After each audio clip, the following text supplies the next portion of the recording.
Tarin, how are you? I'm doing good. How are you, Sean? I'm excellent. Thanks for joining for a meaningful conversation. I'm excited to record a chat with you. Me Um, too. so yeah, I'll just give a quick introduction. But you and I chatted a few months back. I immediately thought it would be really cool to record a conversation like this. I think we have some pretty similar interests, and your business is really cool too. So definitely want to dive into that. Thank you. And yeah, so for anyone listening, Tarin is the owner of Remote Team Wellness. It's a corporate mindfulness and wellness programming company. Let me know if I'm butchering that or if there's any specifics I'm missing. Yeah, no, that's pretty good. That's pretty good. Okay. We do virtual events for companies, basically. Yeah, awesome. And then you are also a consultant for founder communities. You've helped a whole bunch of different ones at this point, and probably many more in the future. So that's another part of the work that you're doing as well. Yeah, absolutely. Spot on. Awesome. And yeah, I mean, it's a really cool overlap because this podcast is pretty open-ended. I just enjoy having good conversations with people ultimately. But I think it's really one of the ideal personas of people I've been trying to interview and have conversations with is people who are interested in mindfulness, interested in entrepreneurship, and have some kind of an overlap in there. A lot of those people are just entrepreneurs who are in creative fields, and they might not even realize it, but they think very differently about the world and what an average day at work looks like. They think super differently, and it just feels normal to them. Yep. And some of the other people are starting mindfulness companies, and some of them are just entrepreneurs who are super into mindfulness.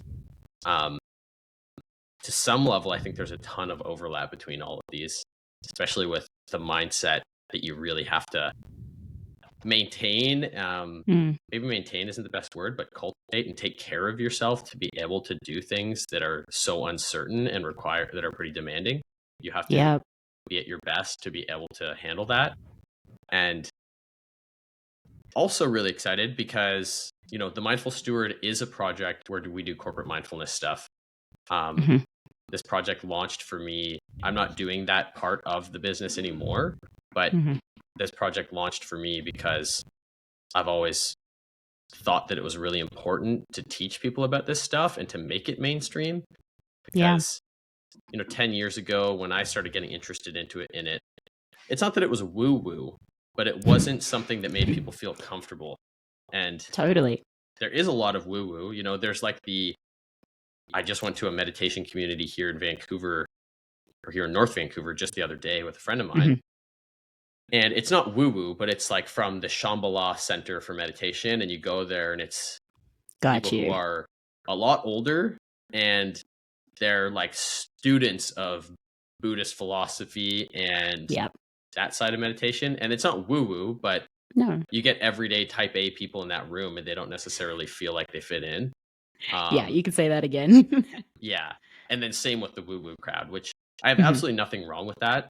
I think there's a lot of great things that all those communities bring. But the thing I really like is making this stuff accessible and just teaching that it's normal. One of the things I always... Yeah, go ahead. No, I couldn't agree with you more. Yeah. And one of the things, this is the last thing I was going to say before I kind of want to hear your take on what you're doing with your business. The one thing that really I always found fascinating was you look at a lot of the top performers in society, and I don't know this is just a guess. If you look at normal society, how many people are regular meditators? Pretty low percentage. You look at top performers, like it's not just that LeBron James was sponsored by Calm. Him and tons of NBA players are all daily meditators. It's the same with people like Steve Jobs, and I'm trying to think of there's a whole bunch of, I think even Ellen DeGeneres, maybe Katy Perry, some pretty unexpected people. Like the ratio of people who are daily meditators at that level of life is so high. It's a really high percentage. So I feel like that's a clue. That's a clue in itself to what it does for people. So anyways, would love to hear your take on what you're doing with Remote Team Wellness and why you're doing it. I guess that's a good starting point. Yeah, awesome. Well, firstly, thank you so much for having me here and facilitating this conversation. I really love the work that you're doing in the world as well. And honestly, that's kind of the reason that my company exists. Just what you said about making well-being accessible, making it so that every person, no matter where they are, whether they are a high achieving person or they're a person who, is just trying to improve their well-being practices, can really start to understand and access this power that we all possess as human beings, right? And that is kind of a barrier that I felt in the wellness industry for a long time. And I think that even pre-pandemic, a lot of not only companies, but people were really seeing well-being and wellness as a luxury or, something that you only do when you can fit it into your schedule, which is probably never, because if you don't have a consistent practice, it's very difficult to implement a practice into your life if it's not something that you prioritize. So really the reason that my company exists and started is to make well-being and wellness accessible to companies who really need it the most. And that's because obviously we've seen such a shift in the way that people are working, in where people are working and how people are working, that we need practices to be able to support those shifts.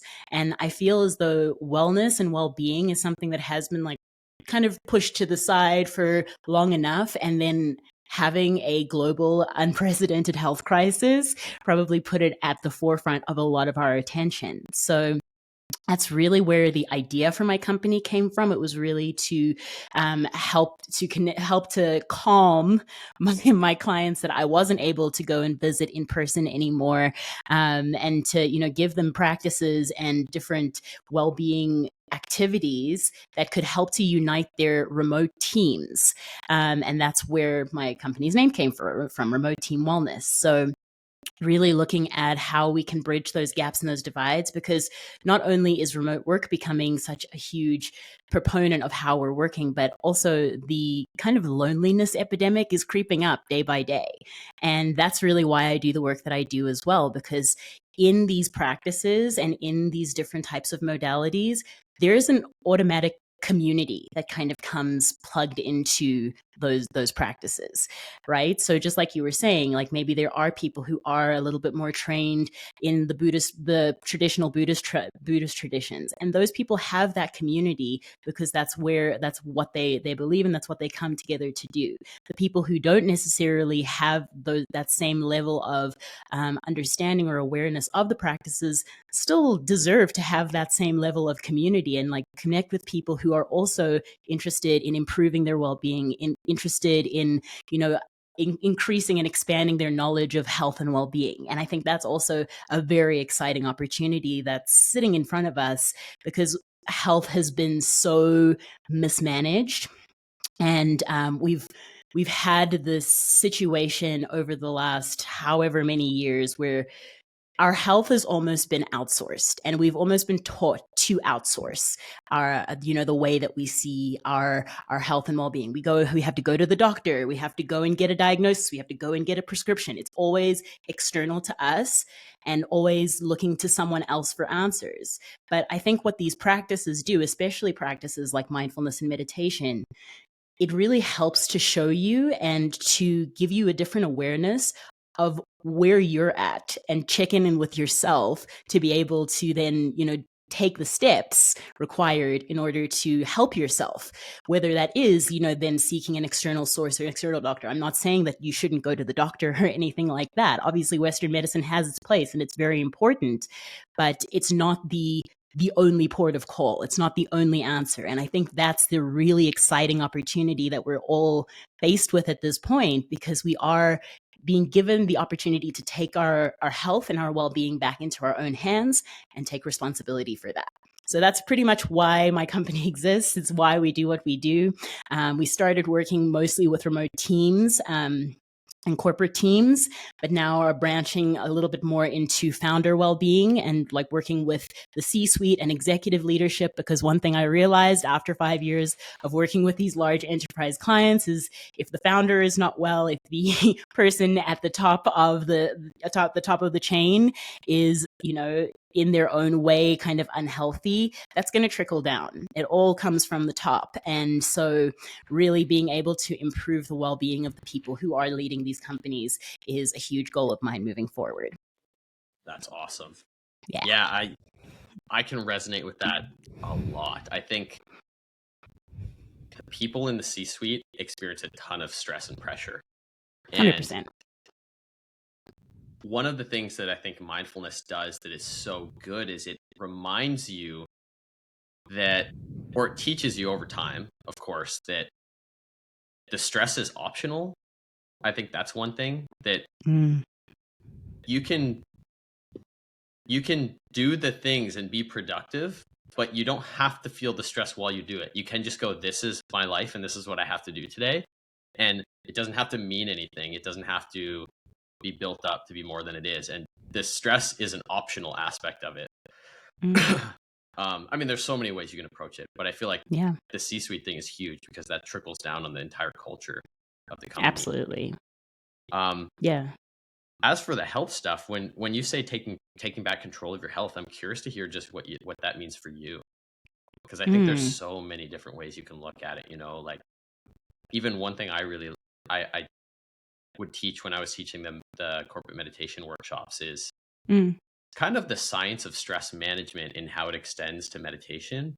And like cortisol flows through the blood super fast. I remember I used to have I still have a slide for it that I talk about in the online course that we're launching soon. But I think it's something like when you're stressed, your heart rate goes up, cortisol is found in the blood within a few seconds, then it's found within the tissues of the body within like 30 seconds, within a couple minutes. Even the bone marrow has cortisol in it. Cortisol is acidic things in your body. It's basically fight or flight. You're like stopping the way things work properly. So obviously absolutely. That impacts your health over time. And I think a lot of disease comes back to it. So I always think about it that way, but I am kind of curious to hear what your take is on like, what does taking back your own health look like in this day and age? Yeah, absolutely. So honestly, I think for me, taking back your health means being able to be informed about what is happening in terms of your health and well-being. One of the ways that that I implement that in my life, I use a wearable. I've been wearing this wearable device for the last month, and I've really gotten a lot of really quality data that I don't think I would have accessed before if I didn't have the awareness of, there is a difference between stress, like you're saying, and strain. There is a difference in the way that you are sleeping and how the different things that you're doing before your bedtime affect your sleep, and how then your sleep affects your recovery, and all of these things in the long term, how they affect your health. So I think we have been given a huge opportunity just in general, just with how technology is advancing and developing, that these things are becoming more commonplace. And, if you have the information or the ability or the privilege to be able to track that data or understand a little bit more about like where that stress is coming from, because stress is something that is natural to us. We all have stress, and it's never going to go away. You can never eradicate your stress, but you can be aware of the different types of stress that you're putting onto your body. You can be more aware of, how that stress is impacting you in the long time, like whether it's eustress, which is kind of the good stress that's normal and has helped us survive as a human species for the last thousands of years. Or if it's distress, the things that's really putting a lot of chronic long-term strain on your body, that can turn into disease, basically. So I think having access to that information, and it doesn't have to be a wearable device, because that's not accessible to everyone either. But we have the internet, we have resources that can really help to train us and teach us about, where our health starts, where we can take responsibility for our health and where we can intercede without having to reach out to, some other person or some other doctor or whatever it may be, for very simple things that you may actually be able to solve and regulate on your own. And I think that's also a really beautiful thing, that this emotional regulation movement, also nervous system regulation movement, is becoming quite mainstream, and just like you're saying, obviously, if you are constantly in that fight or flight state where your body is like highly acidic and you are experiencing long-term chronic stress, people are starting to realize that is actually not ideal. It's actually really, really dangerous to stay at those high levels of stress. And so by implementing these practices and being able to, again, understand that, wow, maybe just sitting for 10 minutes in the beginning of my day or the middle of my day and breathing is going to help me feel a little bit less pressure around my chest. And you may not understand that pressure around your chest until it's something that's really a problem. But it's something that you can start to measure the results of and the effects of in your own way, because no one can tell you how your body is feeling. Only you know what is happening inside of you, inside of your system, and really taking responsibility for that and being able to say, well, this is what's happening for me. This is what I'm experiencing. This is what I'm encountering. And I want to feel better, or I want it to be a little bit more optimized. That's huge. That's a really big, I think, a really, really big opportunity for us to move forward and to be able to advance ourselves in ways that we haven't even tapped into fully. Does that make sense? Oh yeah, for sure. One thing that kind of brings up for me is, and I think that what you're saying is a little more broad than just meditation and mindfulness. Totally. But one thing that meditation has given me over the years, and it actually surprised me at the start, is, it's similar. You hop in your car, you drive to work every day. Let's just say that you commute using your car. I don't, so it's not an example that makes sense for me. But when something's wrong in your car, you can feel it. You're like, something's going on. It's not the way it was yesterday 100%. and every other day this year. And meditation has kind of helped me. I feel like you just sit there. I like to do meditations where you're just focusing on the sensations in your body. As you know, like, the breath is a great anchor, but there's lots of other anchors in meditation. And I found that just sitting with myself has helped me notice different things. You start to notice you start to actually pay attention to your body. And when something changes, you go, that's different. I feel like just my own awareness of how I feel and when I feel off has gotten so much more in tune. I don't know if intuitive is the right word, but it kind of is. Absolutely. So I totally get that. What wearable do you use? I'm using the Whoop at the moment. I was using the Oura Ring last year. I find that the Whoop data for me is better because I exercise a lot and I love to move my body. And so to be able to see that like differentiation in like what is activity versus, what is just regular life and existing is something that the Whoop does really well. So yeah, I'm really enjoying that. But you're totally right. That's what mindfulness is.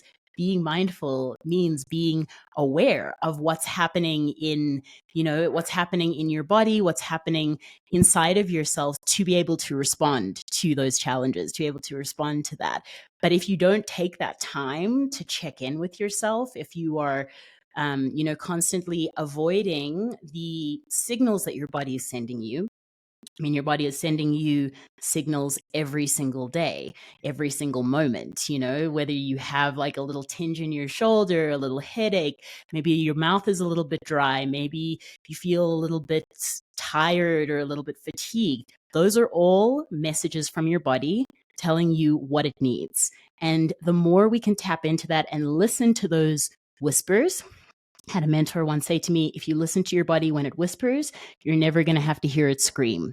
And so I think if you can really start to become aware of where those whispers start, and you really catch them in the beginning stages of their their whispers, then you really can start to reverse or like mitigate some of the things that might be longer term, more chronic problems. And that all comes from exactly what you're saying: a mindful practice, an awareness of yourself, an awareness of how is my body today? How is my body in this moment? Is there anything that's different? Is there anything that I may need to pay a little bit more attention to? Just like when you're doing a workout, like if your shoulder starts to hurt and you're just like powering through your bench press, you're probably going to get an injury eventually. So like starting to listen to those whispers is going to reduce everything from injury to disease. Absolutely. Yeah, I got to share a bit of a story on that topic. Please. It's not the best story, but this is my literal situation right now. But I have a torn ligament in my wrist that's healing. Oh. So I'm like not able to do a bunch of my regular activities, and it's ligaments heal very slowly, so it's annoying. Yes.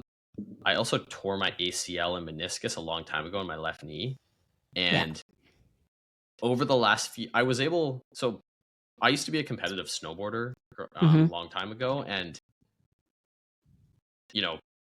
charging on a snowboard in a terrain park is kind of like where I feel at home, and it's probably like my best skill that I have realistically.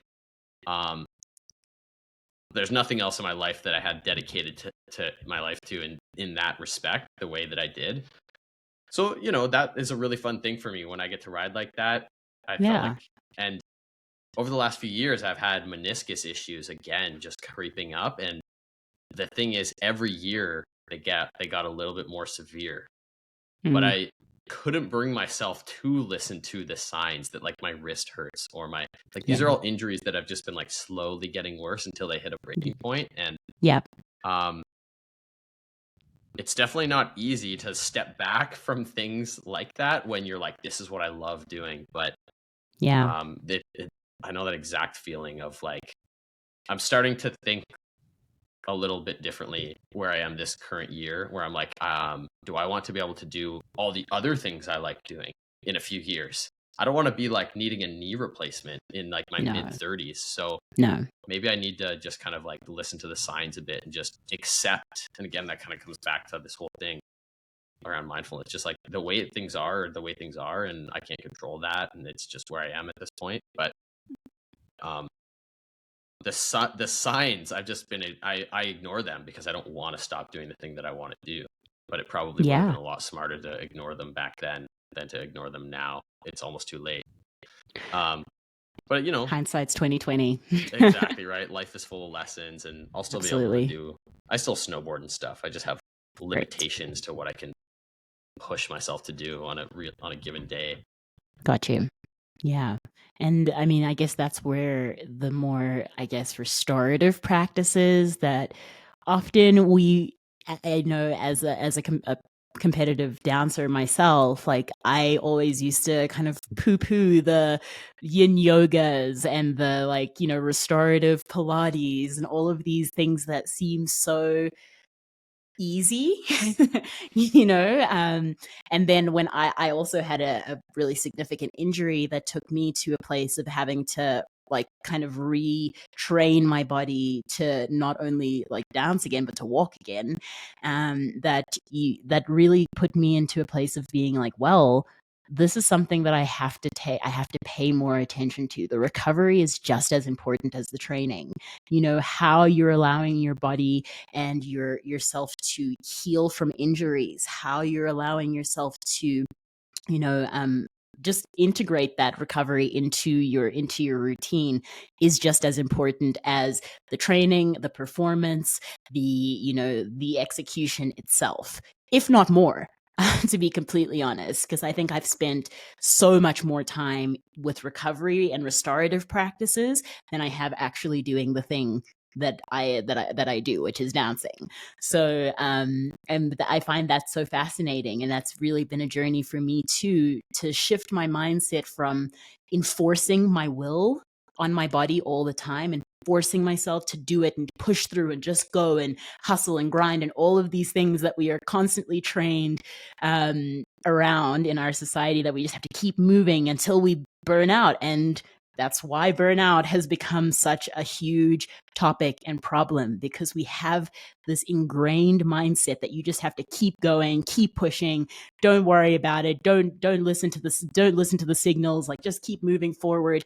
And sometimes that resilience does take you to some places that maybe you wouldn't have gotten to by just, taking the easy road and going soft on yourself. But there is an important lesson there that comes with balance and understanding of, both sides. It's a very dual lesson. And I know I feel for you as you say this, because it's a hard thing to learn, especially as someone who, has seen your body perform at quite a peak level and perform at quite a high level, to then have to go back to the beginning. So it's definitely not an easy lesson, but a very important one. Oh man, absolutely. And it's one that I can't speak for everyone. For me, I've had to learn it over and over and over again. Same. And in the form of different things, through sports, I had to learn it. Through entrepreneurship, I had to learn it. I've gone through burnout waves building my marketing agency business over and over again. And every time I get through it, I had a really bad one that really physically actually messed up my hormones. And then I started seeing I do blood work now, and I see a naturopath. And great. I literally had to do that to get back to normal from how bad the burnout got.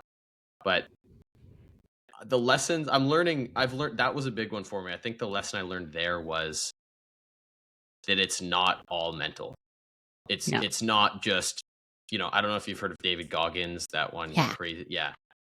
I read his book. I used to love his stuff. And there's something to be said about athleticism, but and pushing yourself. But I just experienced the dark side of it too, where it really messed me up. And that was a big wake up call. And I think ever since that, I've had a change in perspective where I'm not fixed, but I will go through these little micro pushing myself too hard, experience a little mini burnout, and go, oh, I know where this is going.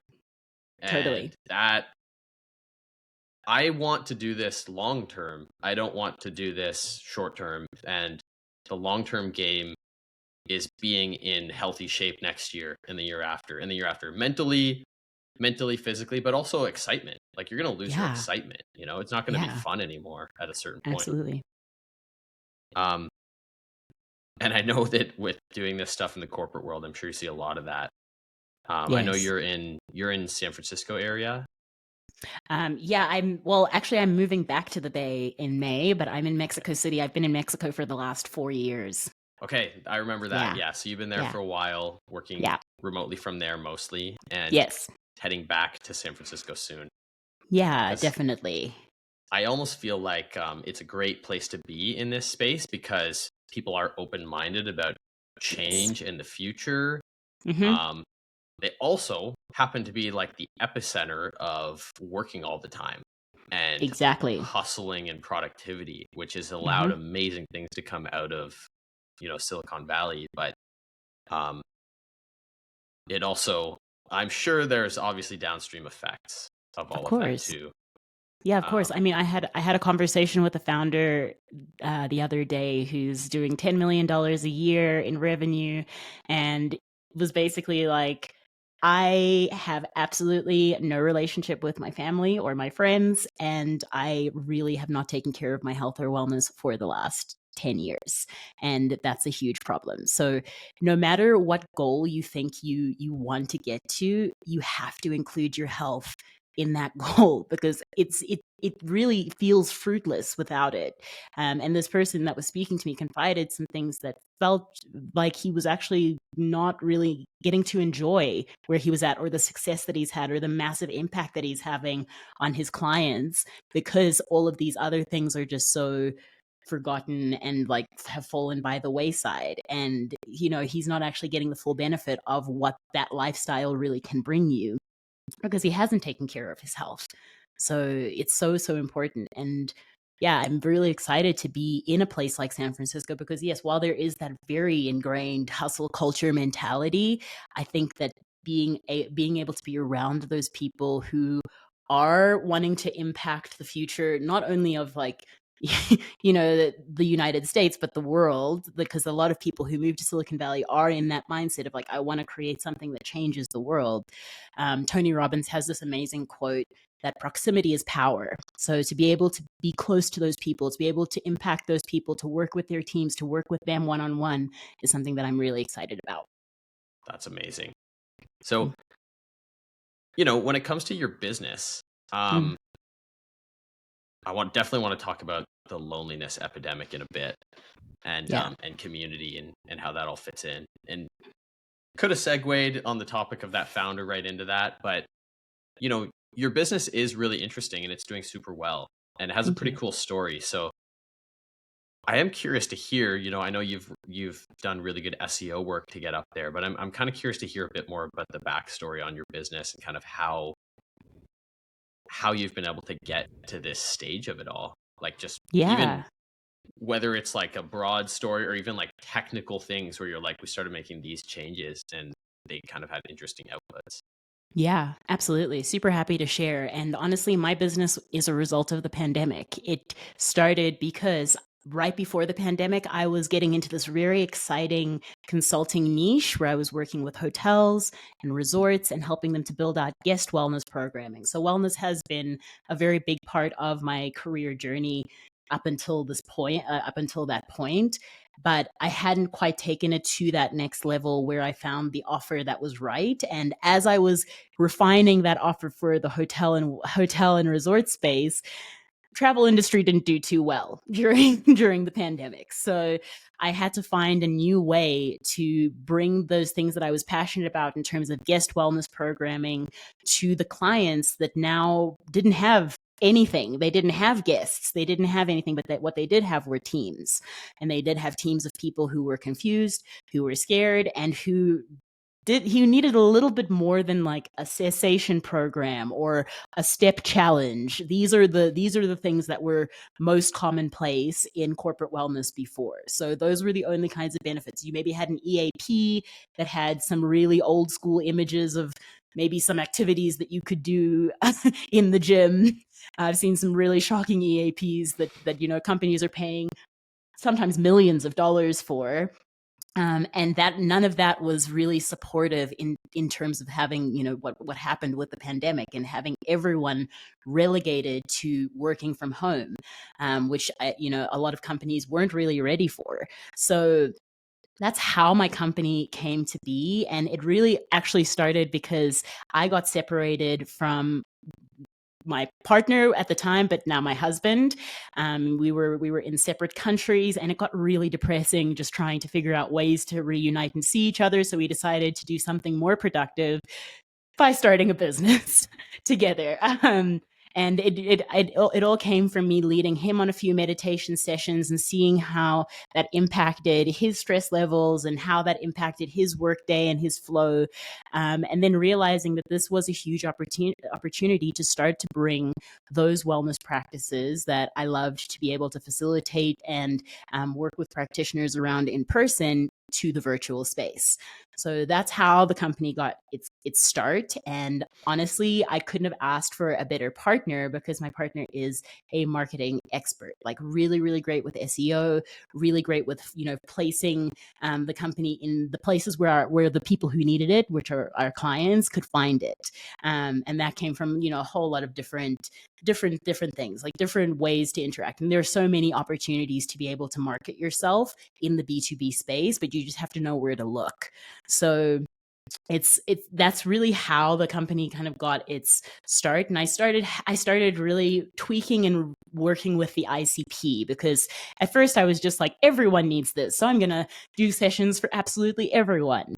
And then I started understanding that, okay, this is actually quite challenging to facilitate for a company that has over 10,000 employees. Zoom does not accommodate that. So starting to like actually, respond to those kinds of challenges, and then realizing what was, the area that I wanted to work on, and what were the things that I wanted to worry about, dealing with tech challenges and dropped calls and, people not being able to connect to the Zoom room. It's not my forte. So I had to start kind of parsing myself back and being like, well, these are the things that I can offer to those kinds of companies, and to other companies that are a little bit smaller, maybe a little bit closer to my ICP. What do those people really need? What are those people? What is keeping those leaders up at night? What is keeping those teams from really connecting with each other? Why are people leaving these companies? And that's really just been my exploration over the last 5 years of trying to figure out how the workforce is changing and how to support the employees as well as the leadership as those changes will inevitably continue to happen. Awesome. And essentially niching down on the exact type of people you actually want to work with. 100%. And also the topic, because I mean, again, I started with just my expertise, which I studied osteopathy. So that is a manual therapy. So I have a good understanding of anatomy, physiology, nervous system regulation, and all of those things can be combined into different types of sessions. But then I started realizing, okay, cool. So what are companies actually looking for? A lot of companies have no idea how to, regulate the stress of the people who work for them.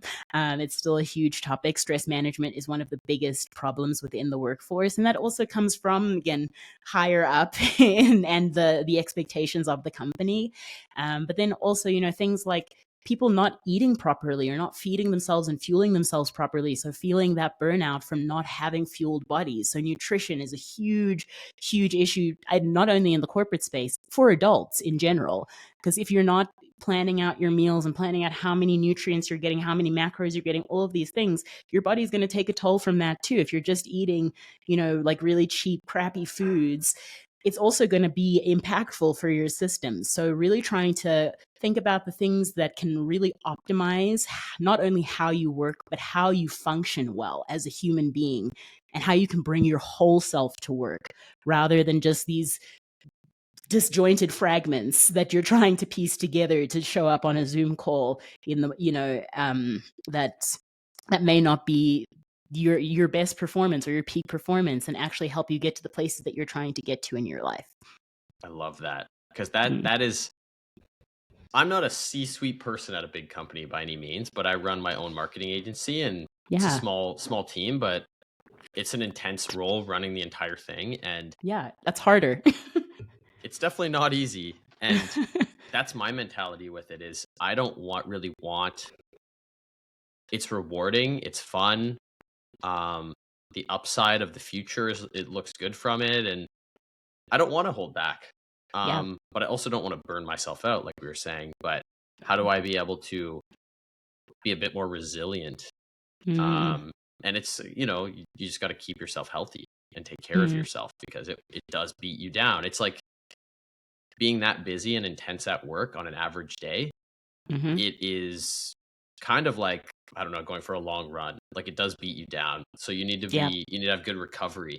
We all know nowadays sleep science is huge, and wearables are amazing for that. And it's like all those things are undeniably there for performance.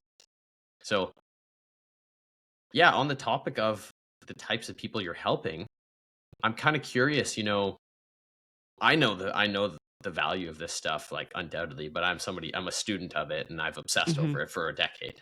So maybe I'll ask this question, like, what are the tangible outcomes that these companies are seeing from your help? Like, I know there's a lot of stats out there, like Google, when they implemented their meditation program, they got like, productivity went up by like 20 or 15% with every employee that went to the program, and sick days went down by like 40%. And there's a bunch of stats like that. So I'm kind of curious. I know they might not be tangible, but I'm a little curious to hear if you have info on that.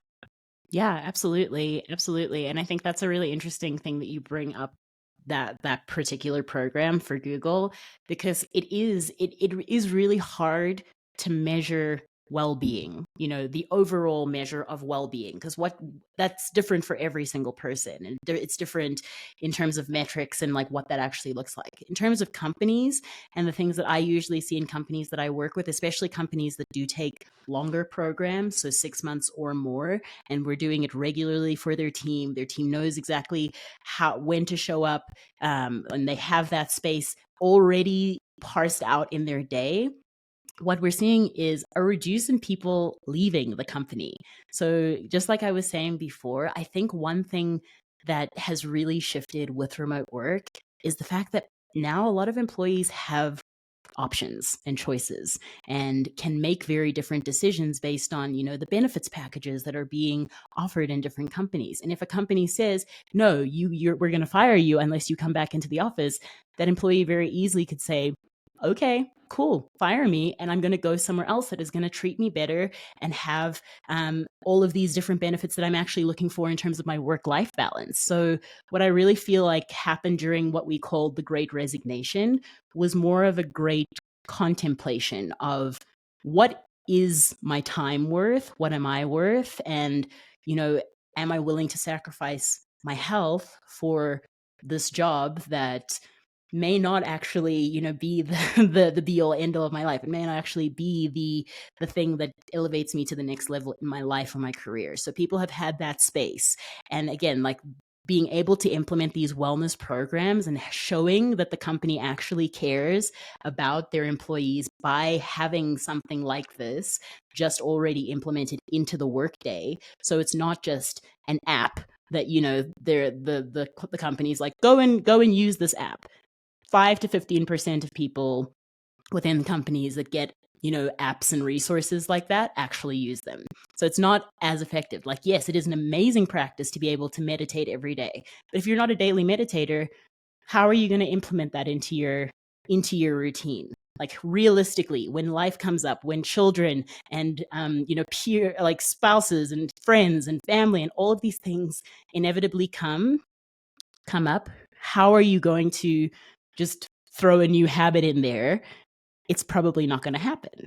So yeah, one thing that we definitely see is a reduction in people leaving, but also being like a benefit for people to join the company.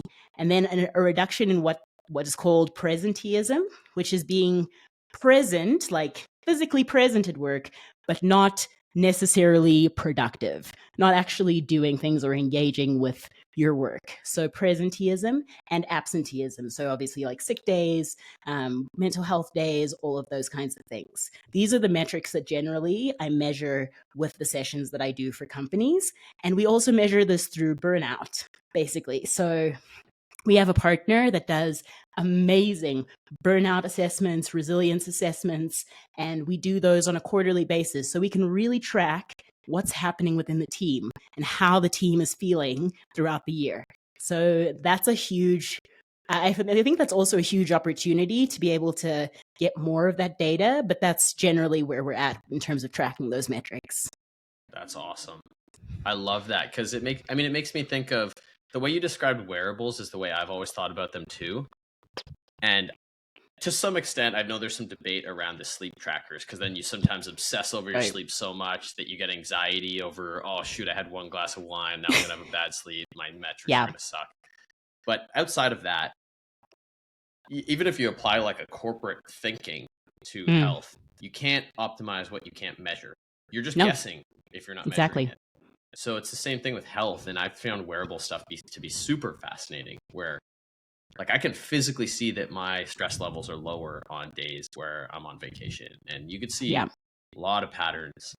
Or days when I go to the gym before I start work. For me, that's a good, like, just puts me in the right wavelength. So it's really cool to have burnout assessments built into it. That is so to make it more tangible. And as you know, wellness is hard to measure, but the corporate world loves measurement. So when you can provide something like that, it kind of helps the cause. Totally. One thing you said there kind of brought up an interesting thought for me, which is, meditation or mindfulness, a lot of these practices, I think a lot of people who do them organically, who just find them and start doing them, let's just put it this way. You're not out there doing meditation just for fun because you found a cool thing. It's like you're coping with something. Totally. And I'm generalizing, but most of the people I know who are very avid meditators are people who went through something that kind of pushed Yes. them in that direction, and myself included. Mm-hmm. And so it's interesting to say, because it's a good point when you say, if you're not a daily meditator, how are you? You're just not going to just start doing it. Yeah. I feel like if you've experienced some severe burnout and then you realize that that's kind of a solution, then you might start doing it. But again, there's Mm-hmm. like a trigger of something that went wrong for you to Exactly. realize. Exactly.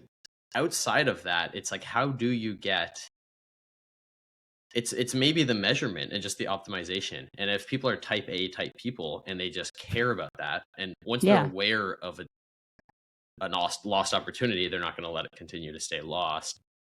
Maybe that's what works for them. I guess what do you find with those types of people, as far as, let's say they didn't go through anything traumatic that pushed them to meditation and they're not Mm-hmm. experiencing burnout? Do you find a pretty high adoption rate? Like, you can still get people to be really interested in adopting it through just having some kind of metrics or something tangible?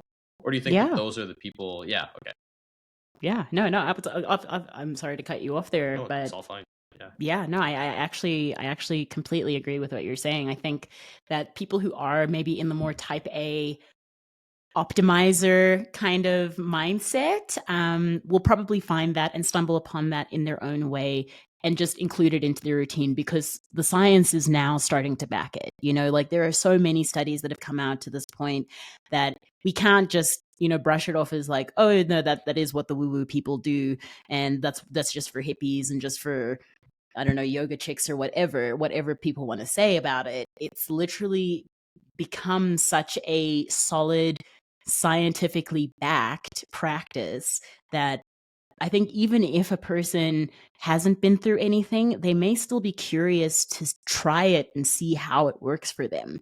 And I just want to also say that I don't only see meditation as closing your eyes, sitting still, and like, meditating on the top of a mountain. It's not just that you can only reach and access those states of consciousness through stillness. I really do believe that movement can be incorporated in meditation in some really beautiful ways. And I've spoken to people who, are like weightlifters, who are like, weightlifting is my meditation. While I'm doing it, I'm the most calm and still I've ever been, even more so than when sitting in silence in some quiet, dark room, because sometimes people's minds are just overactive.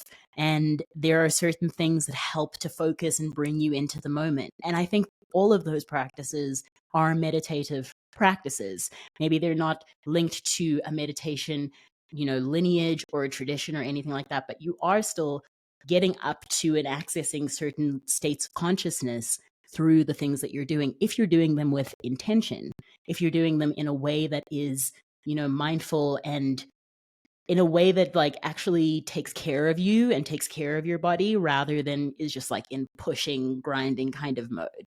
So I definitely think that even if you haven't been through anything traumatic or nothing has like really triggered you into finding that practice, I still think that there is enough data now that people are finding it naturally and finding it organically, or even just like someone who maybe stumbles into a yoga class at the gym and then has to lay in shavasana for a few minutes at the end and is like, what was I doing there? Why did we just have to lay with our eyes closed, lay still?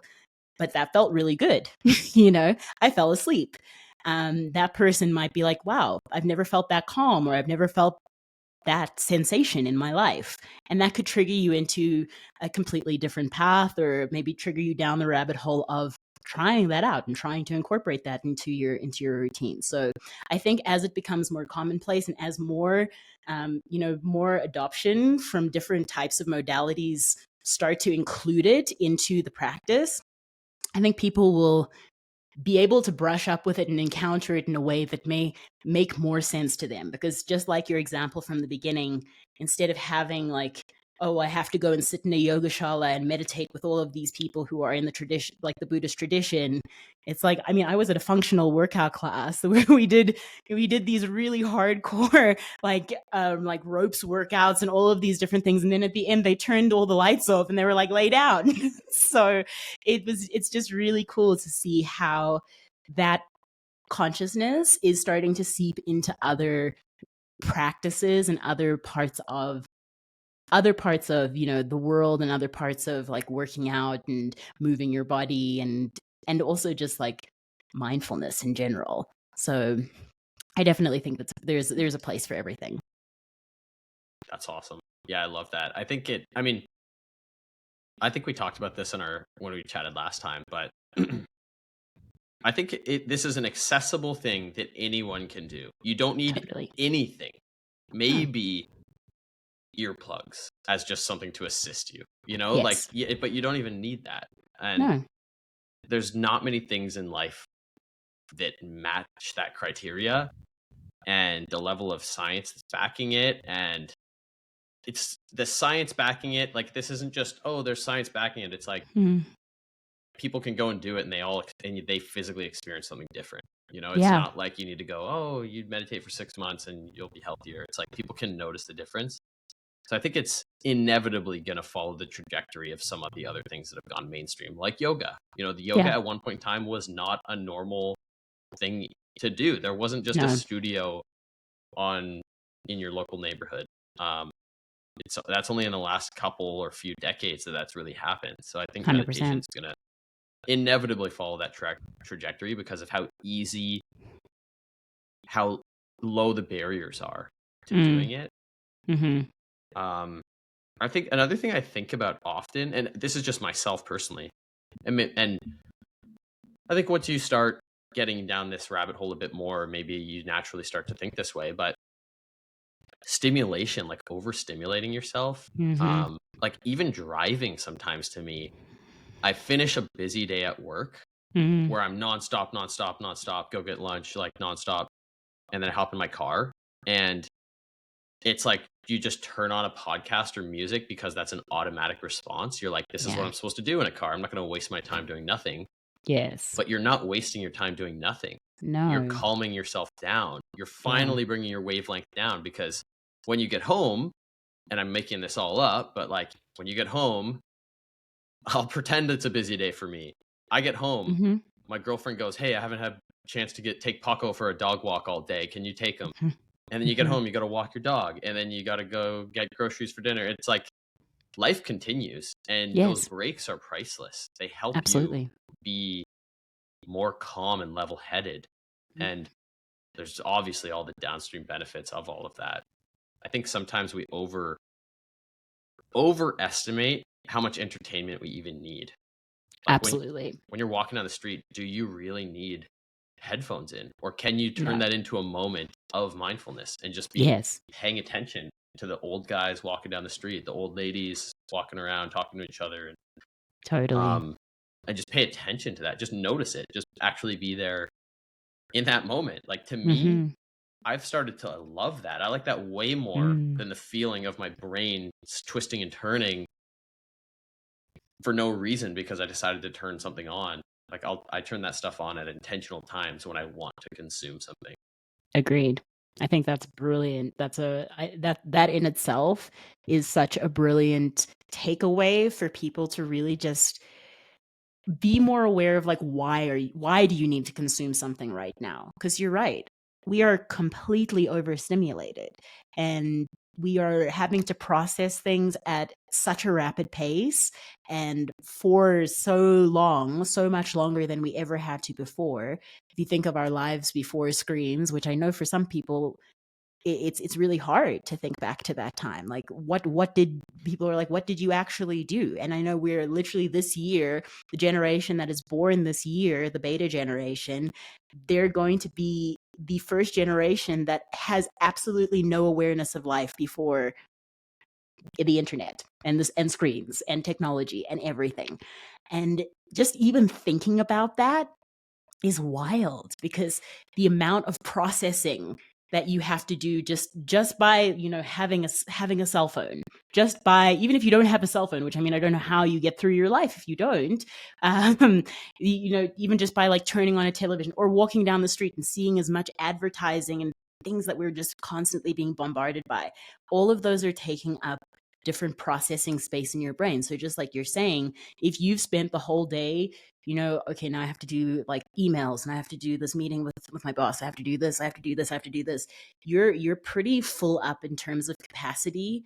And then you're just adding more and more and more on top of that without actually giving your brain downtime. And so then sleep becomes the only way that you're recovering. That's the only time you have silence, the only time that you have like stillness for your brain to digest not only the, you know, the things that you've been through and that you've seen, but also for your body to digest things that you've put into it, things that you've put onto it. And that's not great because it's not a lot of time to actually get your body back into the opposite of the fight or flight response, which is rest, digest, and de-stress. So by not giving yourself those intentional check-in times, it actually does compound in the long term. And like compounding is obviously one of the greatest things that we have access to in any realm. But compounding is a very important thing to think about as you're thinking about your health. Like what is compounding for you every day? What are the things that are like compounding on top of each other? Is it like you're adding a little bit of recovery? Like, oh, I went to this yoga class and I was still and I was calm, or I started my morning with 10 breaths, or maybe during the work day, I just took some time and went for a walk and did exactly what you're talking about, like a walking meditation of I'm going to be completely device free and just allow myself to take in my surroundings, allow myself to like hear sounds, see things, and then come back to like my space. What is compounding for you? And are you happy with what that compounding is going to lead to? It's a very important consideration. I love that. It makes me think of that book James Clear wrote. Yes, Atomic Habits. And he shows, I mean, there's so many examples. Even I think he was talking about money, but Albert Einstein, his famous quote that compound interest is the most powerful force on earth, more powerful than any of the laws of physics. And absolutely. But you know, he talks in that book about if you physically just get better 1% a day, or you do a better job at something 1% a day, that's such a tiny little bit more amount of effort. And what you end up with at the end of the year is like, I forget what it is. It's like you're 34 times further ahead or something like that. Yeah. It's something, I might be exaggerating it, but, and in my personal experience, this maybe isn't mindfulness related, but when I was growing my business, I have, for example, I have Instagram deactivated right now. And I probably activate it like twice a year for like maybe a few weeks. And it's usually an intentional purpose. Like I'm trying to message people for this, for interviews or something like that. Right. But my business grew a lot faster when I didn't have Instagram. Of course. And I have like month over month stats that I track, and it's undeniable every time it's gone. And it's not like I spend that much time on there, but you just lose just enough focus that it does hold you back. Totally. So there's something to be said about just not wasting your energy on things that don't lead to the way you want your life to be. Yeah, and being emotionally hijacked every single day. You know, I mean, it is really, I mean, so many things are happening in the world. So many sad things happen on a daily basis, and they have been happening on a daily basis. The only difference is now we can see it. Now we have the access to be able to, you know, like watch everything that's happening. But you have to ask yourself, is that actually pushing the gas toward where you want to be or how you can be of impact in that situation? Or are you just allowing yourself to be, again, emotionally hijacked by, you know, seeing a sad image on social media or seeing something inflammatory and controversial and getting angry and upset about it? And then it takes you so long to come back to focusing on what you actually need to do for the day. it completely takes over your nervous system when you are triggered in that way, to like have to respond to something that obviously is extremely painful. Like seeing other people suffer is never going to make you feel like, oh, that's amazing, I'm ready to carry on with the rest of my tasks. No. So you have to really ask yourself what you're using it for and why you need to use it at the times that you are using it. Because just technology, AI, all of these things, they're tools. Tools you can either use or be used by. So if you are not using the tool is using you. You are the product. In all of these free platforms, these free apps, nothing is free. Your attention is the payment. And so if you are spending all of your time and your attention focusing on things that you cannot control, things that are outside and external to you, it's going to be very hard to actually bring yourself back to the things that you need to do, the things that you can control, and the things that are going to elevate you and push you toward where you want to be. Absolutely. Very well said there. Thank you. Okay, so before we get too far along, I do want to talk about, I was thinking about this when you brought up the beta generation. It's being born right now, and they're being born not only into the world of screens and TV and social media, they're being born in the era of AI.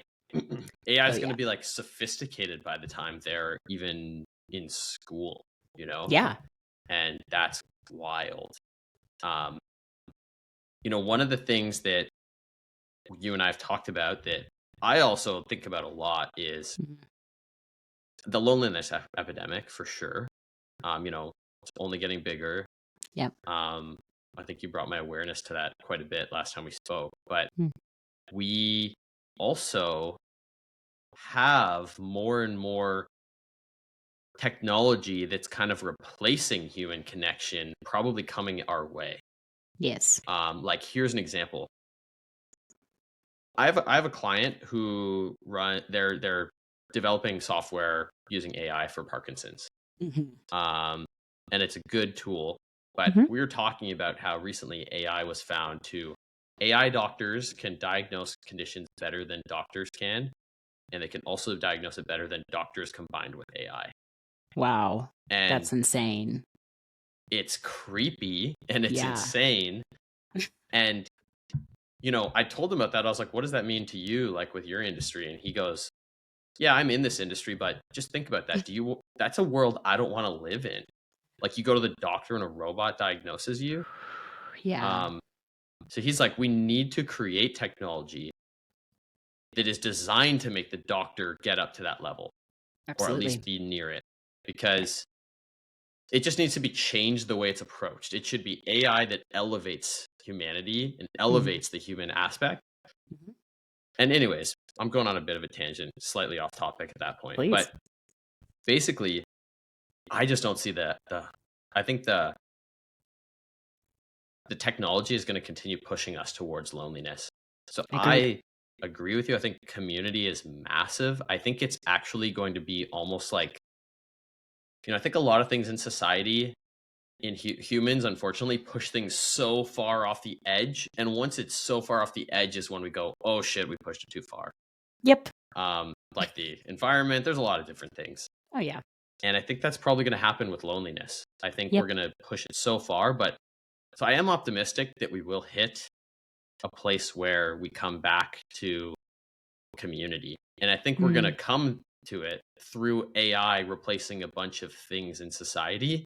Yeah. So anyways, long story short, I think that communities are starting to be more important than ever. And I think that in 5-10 years time, it's even more important. Like we're going to need to be surrounded with people, and you're not going to be able to get away.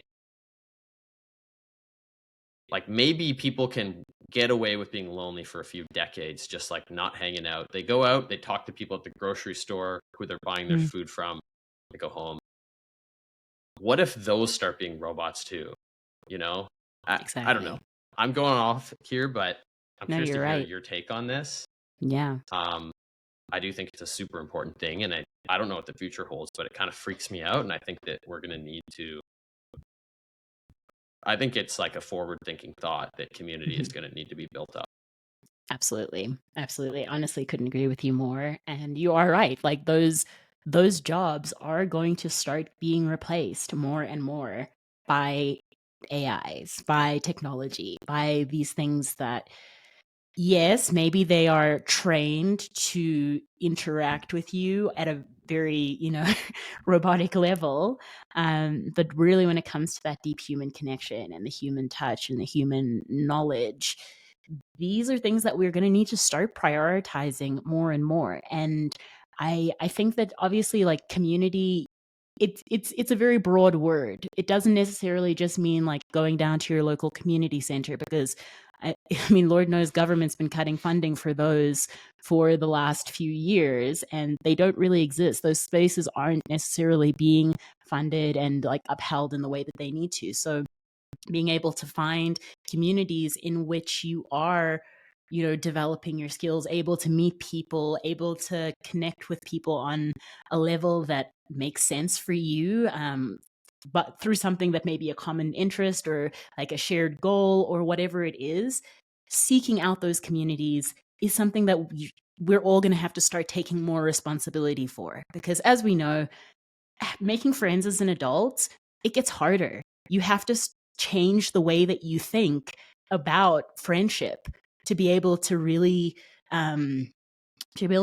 like move into the next phase of adult relationship, because your whole life when you're young is like completely set up for you to be friends with people and like going to sleepovers at your friends' houses, being in school, being in those groups, having that inbuilt community already.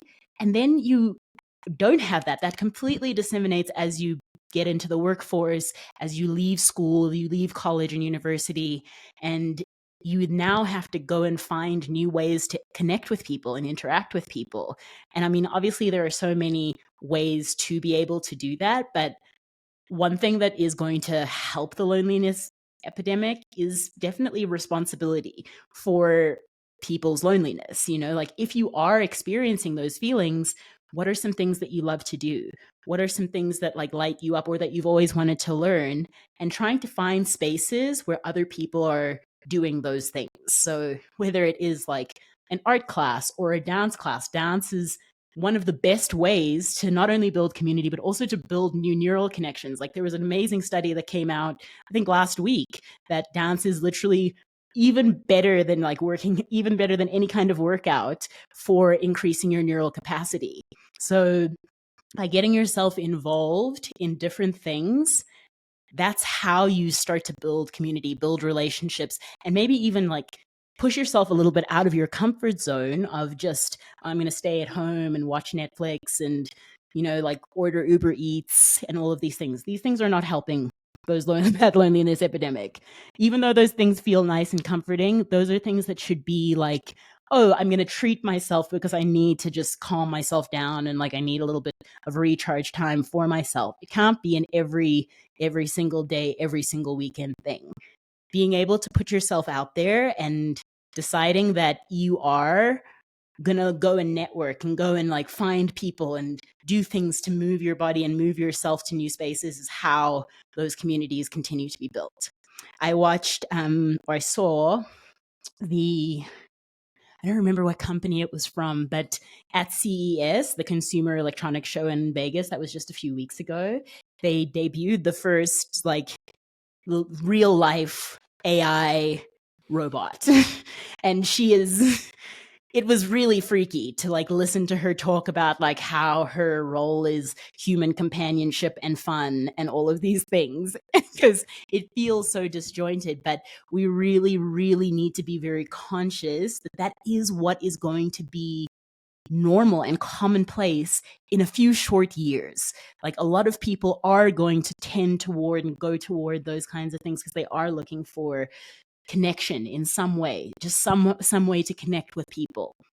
And I think the more we can really build stronger connections and like, again, take responsibility for how we're building connections and how we're connecting with people, maybe, take your headphones off, speak to someone at the coffee shop, have a conversation with the person at the grocery store. If you like someone's outfit, if you observe someone that you like their hair or something, tell them. Really starting to make an effort to engage with the people in the world around you is how I think we stay at a space of being able to, not just be insular robots, Oh yeah. Yeah. I agree. And I think that, talking about things that are considered healthy nowadays, Mhm. I think in the future we're going to talk about, you gotta mix in social time. I Totally. think like we're social creatures. If you Yeah. really sit down and think about it, all the science backs up we're social creatures. You feel 100%. better, you feel more supported. There's a lot of evidence that people live longer when they have community, for Yeah. sure. And those things are undeniable if you really think logically about it. But I don't think they're really part of the daily dialogue of what does a good day look like. Mm. I exercised, I ate healthy food, I Mhm. cleaned my house and did whatever. The social aspect isn't, I think, something that everyone thinks of like that's part of it. And Mhm. I think we're heading in that direction where that's going to be just part of the recipe. Mhm. I hope that is the direction we head in. Me too. And yeah, I mean, those robots are freaky. I saw those videos too. And I do really wonder, like, are those robots are you going to get, let's say it's a one-on-one conversation with a person. Mhm. Um, let's say it's a one-on-one conversation with a friend, somebody you have history with. So, and let's just compare it to an AI that has known you for a long time and is kind of like a friend. Yeah. Is it going to give you like even 60% of what you get from a real conversation with a real person? Like, I think it's the expedient way is going to be like, I'll just buy a robot and talk to them instead. I don't think it's going to be giving people the output of Exactly. real people. Like, I just don't think there's anything, I work in the ad space. Like, we run ads for companies, and Mhm. I'm not saying AI video isn't that perfect yet, but Yeah. It's getting there. it's getting pretty good. Mhm. But with where it's at right now, if I were to record, you can do, for example, I could record a product review of something and run that as an ad. If I record it and it has all my quirks and like the weirdnesses that humans all have when we talk that is natural, Yeah. and then you run an ad, you can record an ad. I can basically upload that exact ad to an AI, change the Mhm. script, and get it to just make the video about a completely different thing or completely different words, and it will use Yeah. AI to change my mouth and my mannerisms. That same video will perform weaker in Of ads. course. Of So course, because it's that, not authentic. yeah, right. I don't think that. I wonder if it will ever catch up. But Same. I so don't know. I hope that our filters are strong enough for it not to. I really do. I at my core, but I again like I can't say that absolutely because again, if the whole generation is being born with these agents and these bots and these things as the maybe they're the thing that's teaching them how to say the alphabet or how to how to socialize with people or whatever it is, so whatever it might be.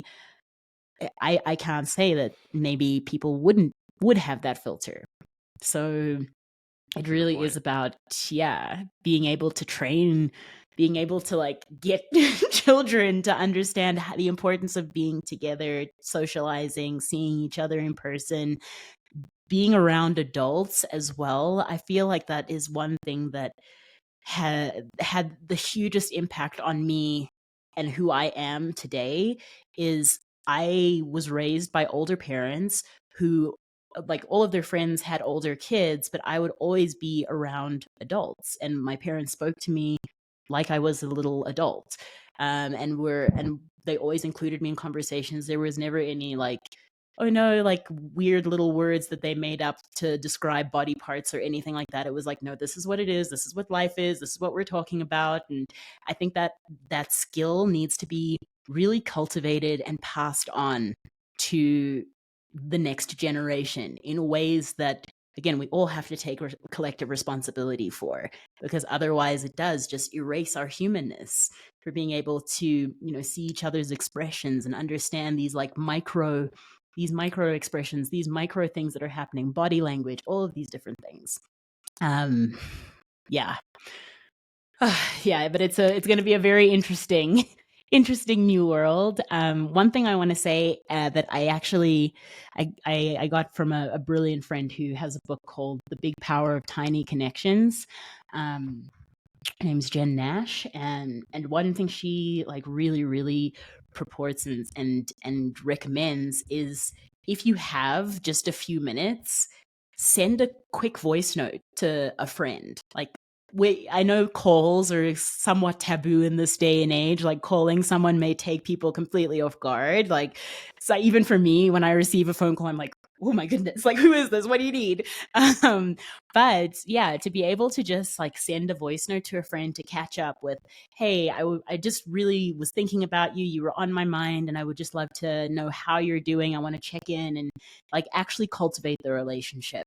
And taking responsibility for keeping in touch with your friends and the people that maybe you've lost touch with or moved away from. I think that's a huge start to being able to keep that community aspect going. And then whether you respond to the message right away or not, you have that consistent thread of conversation, of, someone interacting with you and keeping you grounded in your humanness. Mm-hmm. I like that. And it also is a way to use the modern technology in a positive, in the right way. That's amazing that you can just send your family or friend a voice note and they can hear your voice and your expression. Totally. Basically like a microphone call, but it's even more efficient and convenient for them than that. So yes. That's an amazing thing, right? I love voice notes for that. And yeah, me too. Yeah, you don't have to think it out, or you can just immediately send it. I love that. I just opened the book up on a tab. So how do you, with the communities for founders, what does that look like? I feel like that's an interesting topic to kind of include before we finish things up. Yeah.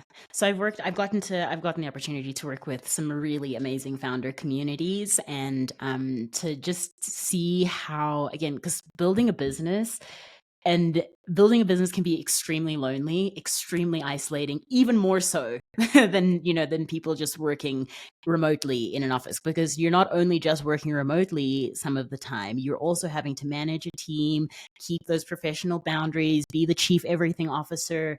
And so I think founders are a really interesting segment that are experiencing this epidemic in the extreme, because they are also at a different level in society in general. When you're a founder, it's really hard to talk about the work that you're doing to someone that is in a job, like a 9-to-5 job, where they don't have any skin in the game with the company. It's not necessarily dependent on them what the budgets look like. You can literally just clock in and clock out. You can leave that behind. Founders are constantly 24/7 in their business, thinking about what they're doing, thinking about what their product is like, thinking about how to optimize their product, all of these things that, again, we are already so overstimulated. We're already at this level, and then you add being a founder to that, there's a lot more processing and stimulation. And then obviously the dark side of that is, loneliness, but then also just feeling completely isolated and misunderstood and kind of alienated from society. So it is a very interesting segment. And I feel like that's where I've been called to work with communities, because these are also the people that are creating some of the most world-changing products as well. So so being able to work with communities and see how you can connect founders not only to each other, but to themselves in different ways has been very exciting for me. And I think the thing that a lot of founder communities are really starting to see the benefit of is in-person events, meetups, being able to talk to other people who are experiencing what you're experiencing, being able to, meet with people who have maybe had exits, or like who have tried to sell companies and been unsuccessful, or, you know, who have had failed businesses, have gone bankrupt, being able to just know that you're not alone in that process. And that comes back to every other kind of process too. Being able to know that you are not the only one, and that you're not the only one carrying what you're carrying, is so validating and so important for us as people. And so being able to find those people is huge. So I'm very grateful that I've gotten to see that from the inside, and like see how these communities are being built and how they're being shaped, and also like starting to use that as a template to create more communities and create more common interests, and like, yeah, different like affiliations that feel really good for people to be able to express themselves, and yeah, just share their journeys with each other, because otherwise it's lonely at the top, for sure. Oh yeah, it's Yeah. definitely. I started going to WeWork. Oh, nice. Just got a co-working membership, and Yeah. luckily for me, my local one, or the one that's pretty close enough to be the one that I consider my local one, is filled with other business owners, other small business owners, and a lot of them are remote digital type companies too. So that's another nice similarity. But it was getting really lonely and depressing before that. So I couldn't agree with that more. Like, you just don't have anyone to talk about this stuff with. And you can try, you can try to talk to your friend or your mom or your brother, but like, they're just kind of listening, Exactly. And that's fine, but it's not the same as like going back and forth with somebody who gets it. Totally. And it's not like it's an in-person club or anything. It's the same with anything. It's like people who are just going through the same thing just kind of get you.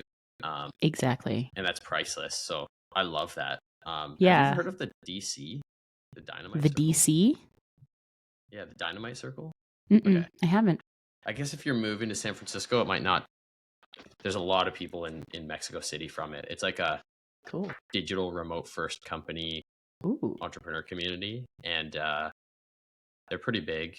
But I'm in that one, and I go to their in-person events, and yeah, I couldn't agree more. Like, people ask me, like, are you getting clients at these events? And I'm like, no, I get no clients at those events. But there's like tons of agencies there. Like, it's just way too many fish fishing in the same pond. But that's not what I'm there for. It's like, you just get to talk to like hundreds of people in that same situation, just the whole week. And yeah, that stuff is so priceless. Awesome. Yeah, that's so awesome. I see so much opportunity in that space.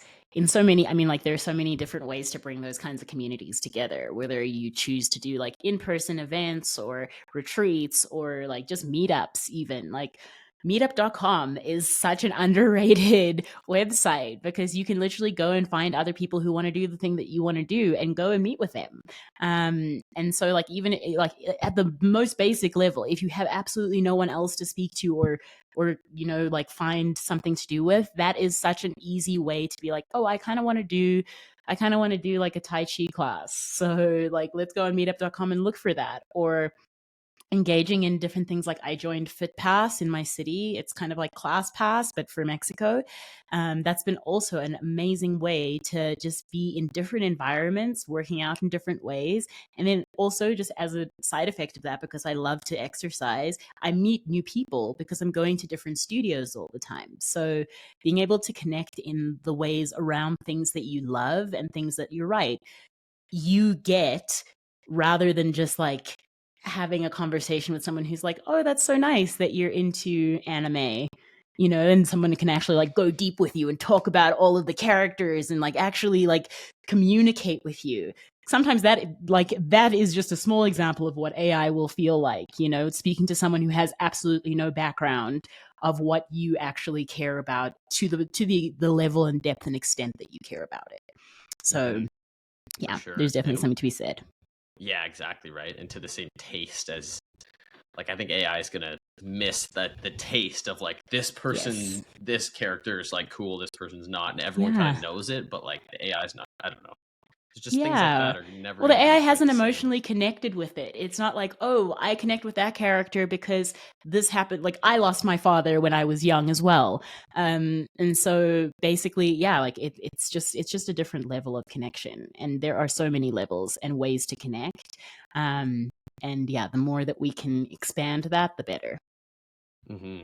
And one thing I will say about that is, like, everything that people do as a human is a habit, you know? And Absolutely. if you see a stranger in your habit, I'm going to call it a habit because it's not Mm-hmm. you, it's not who you are. If your Mm-hmm. habit is, I'm afraid of talking to that person because I have social anxiety, that's Yeah. fine. Yeah. But maybe just look at them and say hi. Yeah. Maybe just do a tiny little milestone and then do that once a week. Just do that once a week. And Mm-hmm. then eventually it's going to be, that's easy. Mm-hmm. And then you're going to say, hey, how's it going? Mm-hmm. Or you say hi to one person a day. And you can Yeah. do absolute baby steps, and it does change your habit. Everything in your brain is a habit. And I used to be like really shy.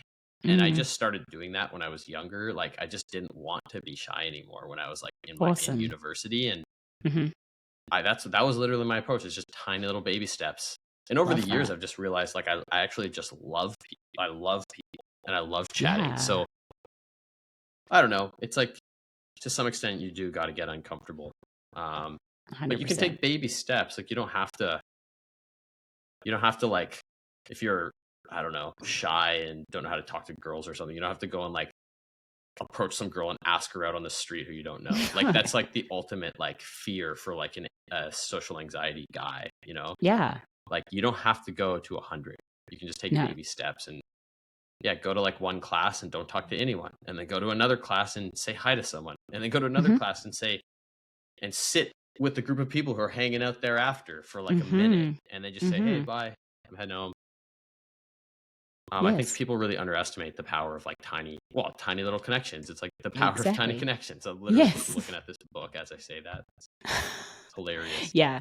Yeah, she's awesome. You should have her on the pod. She's a really amazing person as well. And yeah, I love that you said that. It just comes back to that James Clear idea of like just 1% better, 1% more.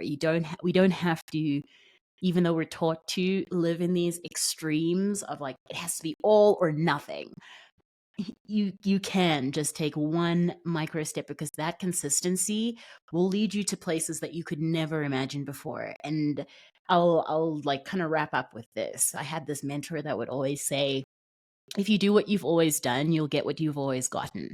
And I think that's something that like it really kind of translates to everything. So if you are a shy person and you're like, I don't like being shy, I don't want to be shy anymore, but you just keep doing the same things, going to the same places, being in the same flow and environment, nothing's going to change unless you change. Like you have to make the effort to actually change your circumstances, to take responsibility for what you want, what your desires are. And you deserve your desires. You deserve to experience the things that you want to experience. Like it's a huge mindset shift to realize that like you don't have to stay stuck. You don't have to be what other people tell you to be or what you think you are. You can be whatever you want, literally. I mean, this 2025 world is proving that. Like you can literally be anything that you want to be.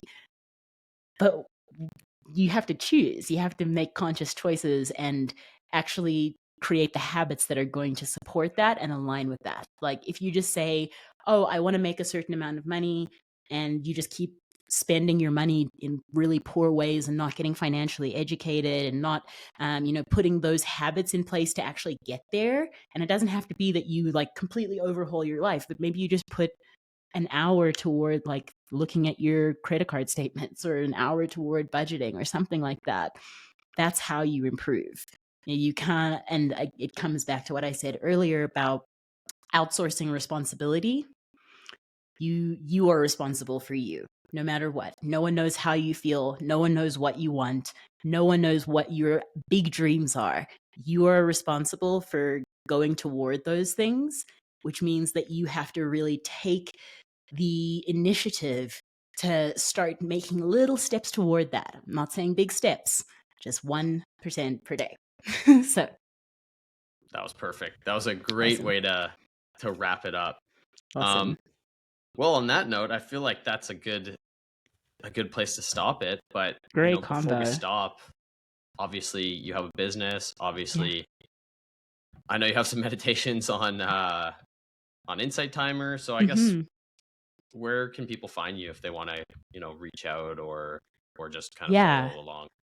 Yeah, absolutely. I really love LinkedIn and Instagram. I'm active on both of those. You can find me Tarin Calmeyer.